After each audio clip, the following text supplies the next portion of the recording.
நீங்கள் பார்த்துக் கொண்டிருப்பது உங்கள் விஜய்.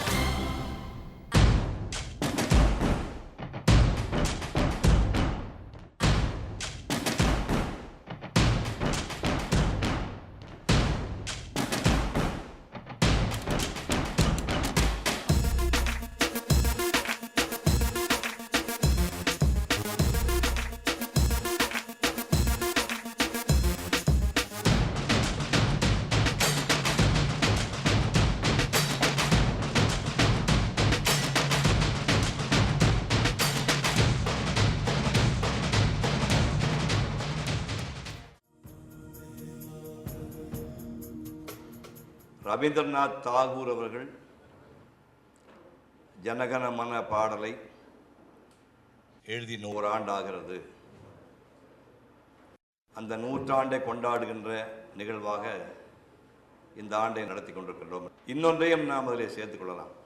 தாகூர் பிறந்து இது 150வது ஆண்டு.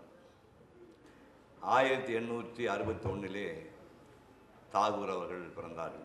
அந்த கணக்குப்படி பார்த்தால் இது 150வது ஆண்டு. காந்தம் போல் அனைவரையும் ஈர்க்கின்ற கண்கள், கடல் அலை போல சுருண்டு தோளிலே விளையாடுகின்ற கேசம், நீண்ட தாடி, நீண்ட அங்கி, இயேசுவின் மறுபிறப்போ என்று ஆச்சரியப்படுகின்ற அளவிலே இந்த மண்ணிலே வாழ்ந்த மகரிஷி தாகூர் அவர்கள். கவிஞர், நாடகாசிரியர், நடிகர், நாவலாசிரியர், சிறுகதை ஆசிரியர், ஓவியர், இந்திய நாகரிகத்தின் உலகளவிலான தூதர், மகரிஷி என்று பன்முக திறமைகள் கொண்டவர் தாகூர் அவர்கள். 1913 அவருக்கு கீதாஞ்சலிக்காக இலக்கிய பரிசு கிடைத்தது. அந்த பாடல்களை இவரே எழுதி ஆங்கிலத்தில் இவரே மொழிபெயர்த்து லண்டனிலே உள்ள ஆங்கில கவிகள் படித்து ரசித்து நெகிழ்ந்து அவர்கள் சிபாரிசு செய்ய அந்த பரிசு அவருக்கு 1913 இன்று வரை ஐரோப்பியர் அல்லாத ஒருவர் வாங்கிய பரிசு இன்று வரை வேறு யாருமே அந்த பரிசை பெறவில்லை. காந்திஜி அவர்களுடைய தீண்டாமை, நாடு பிரிவினை இவற்றை எதிர்த்து அவர் உண்ணாவிரதம் இருந்த போதெல்லாம் தன்னுடைய விஸ்வபாரதி பல்கலைக்கழகத்துக்கு விடுமுறை விட்டு அத்தனை மாணவர்களையும் நாட்டு நலனுக்காகவும் காந்தியுடைய ஆரோக்கியத்திற்காகவும் பிரார்த்தனை செய்ய வைத்தவர் தாகூர் அவர்கள். அகிம்சை என்பது மிகச்சிறந்த ஆயுதம் தான், வலிமையான ஆயுதம் தான். அதை வைத்து அரசியலிலே வெற்றி பெற முடியுமா என்று மிகப்பெரிய கேள்வியை அவர் காந்தி முன் வைத்தார். ஒரு வகையிலே அவர் வைத்த கேள்வி சரியான கேள்விதான். இந்த நிகழ்ச்சியை நீங்கள் பார்த்திருப்பீர்கள். காந்தி கடைசி அந்த 200 நாட்களிலே நான் தோற்று போய்விட்டேன், அகிம்சையை வைத்து நான் தோற்று போய்விட்டேன், நாடு முழுவதும் கலவரம் பலாத்காரம் என்று ஆகிவிட்டது, நான் வெத்து துப்பாக்கி ஆகிவிட்டேன் என்று கடைசியில் அவர் வருத்தப்பட்டிருக்கின்றார். இவருடைய குடும்பம் மிகப்பெரிய குடும்பம். வங்காளத்திலே துவாரகநாத் தாகூர் என்பவருடைய தாத்தா ஒரு கோடீஸ்வரன். கலைகள், பல கலைஞர்கள் வாழ்ந்த ஒரு குடும்பம் அது. இங்கிலாந்து ராணிக்கு நெருங்கிய நட்பு வைக்கின்ற அளவுக்கு பெரிய குடும்பத்தை சேர்ந்தவர் அவர். ராஜாராம் மோகன் ராய் அவர்களை பற்றி கேள்விப்பட்டிருப்பீர்கள். உடன்கட்டை இருக்கின்ற பழக்கத்தை எதிர்த்து போராடிய ஒரு மகத்தான மனிதர். ராஜாராம் மோகன் ராயும் துவாரகநாத் இருவருடைய சிந்தனையின் வடிவமாக பிறந்தவன் தான் தேவேந்திரநாத் தாகூர். தேவேந்திரநாத் தாகூர் என்பவர் ரவீந்திரநாத் அவருடைய அப்பா. அவர் ராஜ வாழ்க்கை வாழ்ந்தார், இவர் துறவி மாதிரி வாழ்ந்தார். இந்த படாடோபம், பந்தா, செல்வ செழிப்பு இதெல்லாம் திறந்து விட்டு ஒரு ரிஷி போலவே தேவேந்திரநாத் தாகூர் வாழ்ந்தார். அவர்தான் போல்பூர் என்கிற பகுதியிலே சாந்திரிகேதன் என்ற அந்த ஆசிரமத்தை துவங்கியவர் ரவீந்திரநாத் தாகூர் அவங்க அப்பா. பார்ன் வித் கோல்டன் ஸ்பூன் என்று பிறந்த மனிதர் ரவீந்திரநாத் தாகூர். குடும்பத்தில் இவர் 9வது குழந்தை. பள்ளிக்கூடத்துக்கு போகணுன்னு முதல்ல 3 நாள் எல்லா குழந்தைகளும் மாதிரி ரொம்ப பிரமாவை டை கட்டிட்டு ட்ரெஸ் பண்ணிட்டு குதிச்சார். முதல் நாள் பள்ளிக்கூடத்துக்கு போனார், சைலண்ட் ஆகிட்டார். 2ஆவது நாள் 3ஆவது நாள் போயிட்டு எனக்கு பள்ளிக்கூடம் பிடிக்கல, இனிமேல் பள்ளிக்கூடம் போக மாட்டேன்ட்டார். தாகூர் பள்ளிக்கூடம் போகவில்லை. சரி, வீட்டில் வாத்தியார் வச்சுக்கலாம், வீட்டில் டியூஷன் வச்சு ஒரு வாத்தியார் வச்சு அந்த வாத்தியார் மேலே பிடிக்கலன்ட்டார். அவங்க அப்பா வந்து தேவேந்திரநாத் தாகூர் உண்மையிலேயே ஒரு ரிஷி தான் நினைக்கிறேன், ஒரு துறவி நினைக்கிறேன், நீ படித்தா படிக்காட்டு பண்ண விட்டார். கவலைப்படவே இல்லை, எந்த முயற்சியும் செய்யவில்லை. இவராக மெக்பத், ஹேம்லெட், குமார சம்பவம், சாகுந்தலம், பகவத்கீதை என்று இவராக தேடி தேடி இவர் சுயமாக படித்து கொண்டார். 8 வயசில் இவர் கவிதை எழுத ஆரம்பிக்கிறாரு. இவருடைய சகோதரர் பாரதின்னு ஒரு பத்திரிகை, அந்த பாரதிங்கிற அந்த இதழிலேயே இவருடைய கவிதைகள் கட்டுரையாக தொடர்ந்து வருது. தாகூருடைய அம்மா 12 வயசில் இறந்து போகிறாங்க. 9வது குழந்தையாக பிறந்தனால முதலிருந்தே ஒரு தனிமை. ஜன்னல்கிட்ட போய் உட்கார்ந்துக்கிட்டு நீலவானத்தையும் வெண்மேகங்களையும் தூரத்தில் இருக்கின்ற மலைகளையும் செடி கொடிகளையும் பார்த்து தான் வாழ்க்கை ஓட்டினார். அம்மா போனதுக்கு இன்னும் தனிமை வாட்ட ஆரம்பிச்சு விட்டது. 17 வயதில் பார்க்லா படிக்க லண்டன் போகிறார். படிப்பு ஏறவில்லை, பாதியிலே திரும்பி வந்துடுறார். 20 வயதில் முழுமையான கவிஞன் ஆயிடுறார். 22 வயசில் கல்யாணம் நினைக்கிறாங்க. இவருமே ராஜ குடும்பம், செல்வத்தை செழிப்பான குடும்பம், ஒரு மிகச்சாதாரண குடும்பத்திலிருந்து மிருநாளினி என்ற ஒரு பெண்ணை இவர் மணந்து கொண்டார். அந்த அம்மாவுக்கு 3 பெண்கள், 2 பிள்ளைகள் பிறக்குது. 1902 6க்குள்ள அந்த குடும்ப சுனாமி அடிக்குது. மூத்த மகள் இறந்து போறா, தந்தை இறந்து போறா, மனைவி இறந்து போகிறாள், கடைசி மகன் இறந்து விடுகிறான். இப்படி சுழன்று துன்பம் புயலாக அடித்த போது அமெரிக்காவும் இங்கிலாந்தும் இவருடைய கவிதைகளை கொண்டாடியது. அதை ஒட்டி தான் அந்த 1913 அவருக்கு நோபல் பரிசு கிடைச்சது. இந்த பரிசு கிடைச்சோன்னா நம்ம ஊருக்காரர் ஒருத்தர் அப்பவே கேட்டான் 1913 இதுக்கு எவ்வளோ லஞ்சம் கொடுத்தீங்க அப்படின்னு. 1913 எவ்வளோங்க லஞ்சம் கொடுத்தீங்க இது வாங்குறதுக்கு? நான் கூட கவிதையெல்லாம் கொஞ்சம் எழுதியிருக்கிறேன், நான் அனுப்பி வைக்கிட்டோமா, அதை பார்த்துட்டு சொல்லுங்கள், ஏதாவது எனக்கு கிடைக்குமான்னு பார்த்து சொல்லுங்க.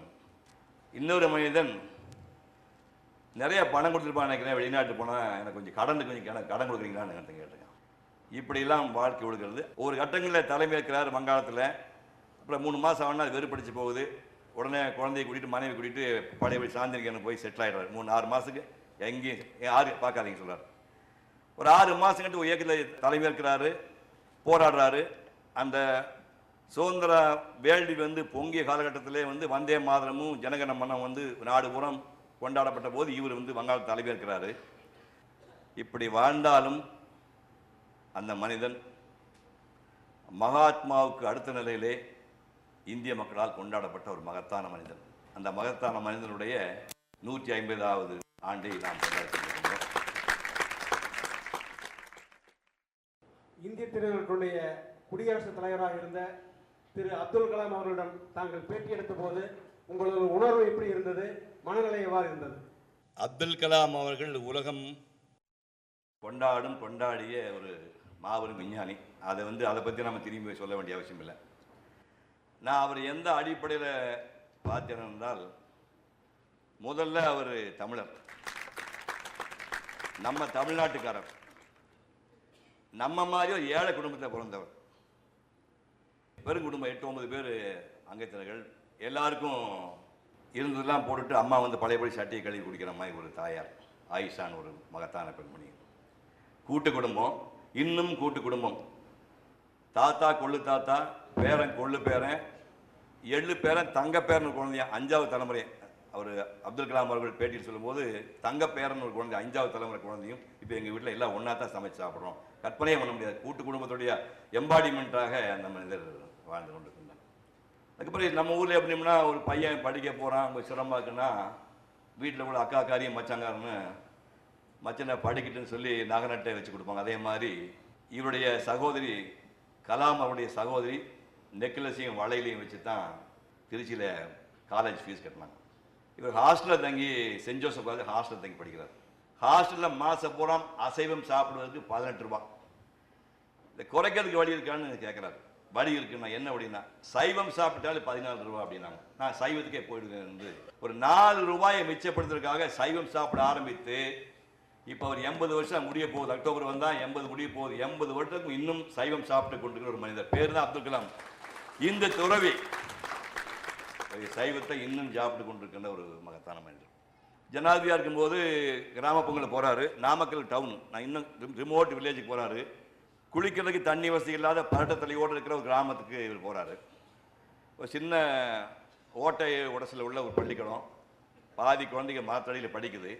அந்த பள்ளிக்கூடத்தில் போய் ஒரு சின்ன கூட்டத்தில் புரோட்டோக்கால் தாண்டி போய் இந்த நாட்டினுடைய எதிரி யார் அப்படின்னு கேட்குறாங்க. அப்போ ஒரு சின்ன குழந்தை பக்கத்தில் எண்ணெய் தலைக்கு கூட ஜடப்பம் இல்லை, ஒரு 9 வயசு குழந்தை சொல்லுது, வறுமையும் வேலையில்லா திண்டாட்டமும். அது சொன்ன ஓடி போய் கட்டி பிடிச்சிட்டு அந்த குழந்தைய நம்ப மாட்டேன். இக்னைட்டட் மைண்ட்ஸ் அப்படின்னு ஒரு புக் எழுதியிருக்காரு. அந்த புத்தகத்தை அந்த ஏழை மாணவி ஸ்னேகாவுக்கு சமர்ப்பணம் என்று இந்த மனிதர் போட்டிருக்கிறார். கற்பனை பண்ணிப்பாங்க. பதவியில் இருக்காரு. ஊர்லேருந்து அண்ணன் அண்ணி அண்ணன் குழந்தைங்க பேர குழந்தைங்க கூட படித்தவங்களாம் பார்க்கணும்னு ஆசைப்படுறாங்க. வேண்டாம்னு சொல்ல முடியாது, ஜனாதிபதி பதவி முடிய போகுது. எல்லாம் ஊரில் புறப்பட்டு வண்டி கட்டிட்டு வந்துட்டாங்க. வந்த உடனே ராஷ்டிரபதி பவனில் தங்க வச்சு அந்த தங்கின ஒரு வாரத்துக்கு ராஷ்டிரபதி பவன் அறையினுடைய வாடகை, அவங்க சாப்பிட்ட காபி டீ டிஃபன், ஊரை சுற்றி பார்க்கறதுக்கு டாக்ஸி பயன்படுத்தின செலவு எல்லாத்துக்கும் ஒரே சிங்கிள் செக் இவருடைய சொந்த வருமானத்திலிருந்து போட்டு கொடுத்து விட்டாங்க. கற்பனை பண்ணிப்பாங்க. ஓசியில் சாப்பிட்டு யாரும் கேள்வி கேட்க மாட்டாங்க. சேர்னா கல்லையை தேடிட்டு வராங்க. ஒவ்வொரு தலைவர்களை சேர்னா கல்லையில் அங்கிருந்து நைஸாக தூக்கிட்டு வந்துடுவாங்க. வீட்டு சாமான் அப்படியா கவர்மெண்ட் சொத்தை தெரியலப்பா ஏன் ப்ராப்பர்ட்டி தூக்கிட்டு போயிடுவாங்க. இந்த மனிதர் வெளியே வருகின்ற போது தகர பெட்டியில் காசு கொடுத்து வாங்கின 10 வருஷத்தில் போட்டு ஒரு பையிலையும் போட்டுட்டு அதை எடுத்து வெளியே வராரு. வாசலில் பல்லாயிரக்கணக்கான மக்கள் பூச்செண்டுகளோடும் அன்பளிப்போடு நிற்கிறாங்க. இந்த கூப்பிய கரங்களை பிரிக்காமல் உங்கள் அன்புக்கு நன்றி, அன்பளிப்பை பெற்றுக்கொள்ள மாட்டேன் என்று 5 வயசுல எங்கள் அப்பாட்ட பெரம்படி வாங்கியிருக்கேன்.